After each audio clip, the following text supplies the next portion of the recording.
नमस्कार मंडळी, श्री स्वामी समर्थ. तर बघा, आपल्याला सर्वांनाच प्रश्न पडत असतो की दररोज नित्यसेवा काय काय करायचे आहे. त्याबद्दलच तुम्हाला आजच्या व्हिडिओमध्ये अगदी शॉर्टमध्ये माहिती सांगणार आहे.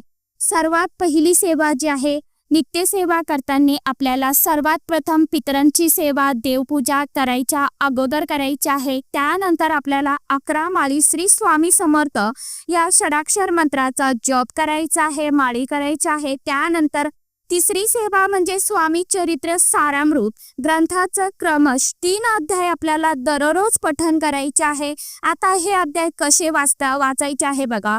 पहिल्या दिवशी 1, 2, 3 अध्याय वाचायचे आहे. दुसऱ्या दिवशी आपल्याला 4, 5, 6 अशा प्रकारे आपल्याला 7 दिवस 21 अध्यायाचं पारायण होतं.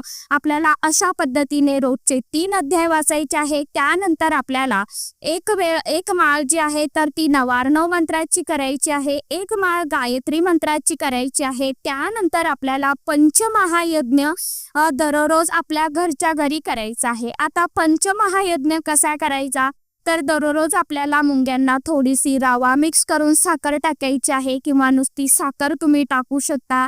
एक तुम्हाला वहीचा कोरा कागद जो आहे तर तो त्याला थोडंसं तुम्हाला शुद्ध तूप लावायचं आहे. आणि आता चूल तर आपल्या शहरी भागामध्ये नसते, तर तुम्ही तो दररोज गॅसवरती पेटवायचा आहे.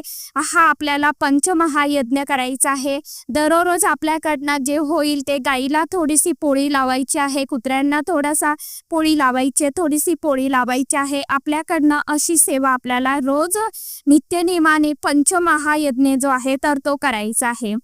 यानंतर आपल्याला कालभैरवाष्टक 1 वेळा दररोज नित्यनेमाने घरामध्ये पठण करायचं आहे. प्रत्येकाने श्री स्वामी समर्थ या मंत्राचं अखंड नामस्मरण चालू ठेवा, कारण करोडो लोकांना अनुभव येत आहे. आणि त्यापैकी तुम्ही जर ही सेवा चालू केली तर मनापासून तर नक्कीच तुम्हाला अनुभव यायला सुरुवात होईल. आणि महाराज जे आहेत तर ते तुमच्या मनातील सर्व इच्छा, आकांक्षा, मनोकामना ज्या आहेत तर स्वामी महाराज त्या नक्कीच पूर्ण करतील. श्री स्वामी समर्थ.